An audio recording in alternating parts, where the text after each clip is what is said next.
This project was created as an interactive audio response to Photon Motion by Allison Denny. Her series of silent looping videos captures refracted light in continuous motion. Rather than adding a simple soundtrack, we aimed to create a performable system where users could interact with the material in real time, shaping sound based on their individualized interpretation of the visual score. And that's what motivated us to prototype the Latent Box. We started with a hand-drawn sketch to block out the system layout: a 5x5 capacitive touch grid, a single pressure strip, a rotary encoder, and one potentiometer. We then created an SVG layout for laser cutting and cut two stacked transparent acrylic layers attached via offset screws. To increase the tactile experience, we also etched grooves for the vertical copper tape, inlaid into the interface itself. The front panel features wire loops woven directly through the acrylic that are perpendicular to the 1-inch copper strips. There's a thin laminated layer in between both capacitive layers to prevent shorting our two breakout boards. These form a capacitive matrix when connected to the I2C Adafruit hardware. The bottom layer houses two recessed Velostat strips and all internal wiring and connections. Capacitive sensing is handled by two MPR121 breakout boards wired to an Arduino Mega. We chose uninsulated wire for the grid and routed everything through a prototyping PCB mounted inside the enclosure. The Velostat strip measures overall pressure to the front panel of the interface because we discovered that pressing the entire front panel yields the cleanest and most responsive values with our DIY sensor setup. This global modulation behavior ended up being surprisingly expressive and is actually kind of similar to a whammy bar on a guitar. Each input mode controls a different aspect of the sound engine. The 5x5 grid determines the latent variable values, which are immediately scaled and mapped to abstracted timbral characteristics.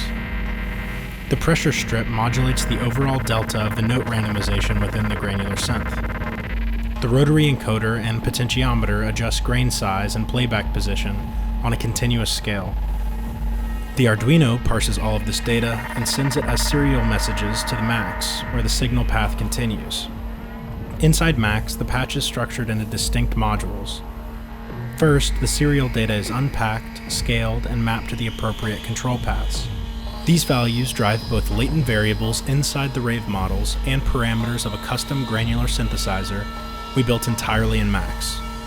Grain density, windowing, buffer start time, and playback rate are modulated in real time, making the system responsive to even small variations in touch or pressure.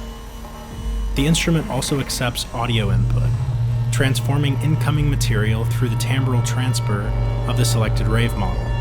For the live performance, we routed the audio output from Ishaan's Eurorack system directly into the custom instrument, allowing the generative model to reshape and respond to the source in real time. Each RAVE model is trained on a different dataset, ranging from specific folly, like magnet clicks, to abstract glitches and textures. Output from RAVE is passed through filters and gain stages, and then mixed down and routed to Ableton via black hole. There, for the sake of our specific performance at Georgia Tech, it was mixed with two Eurorack voices as well as an Electron drum machine. We designed the system for both installation and performance. It's quick to deploy. Plug in the hardware, boot the Max patch, select the serial port, and audio immediately starts flowing. In our live set, we use Touch Designer to generate real-time visuals driven by the audio itself. The system encourages exploration more than precision. Even slight changes in finger position or pressure create subtle shifts, resulting in a constantly evolving texture. Touch controls timbral response, pressure alters tone variability, and the rotary encoder and potentiometer control the granular synthesis of the generative output. Each model responds differently, allowing for distinct sonic behaviors. Thank you so much.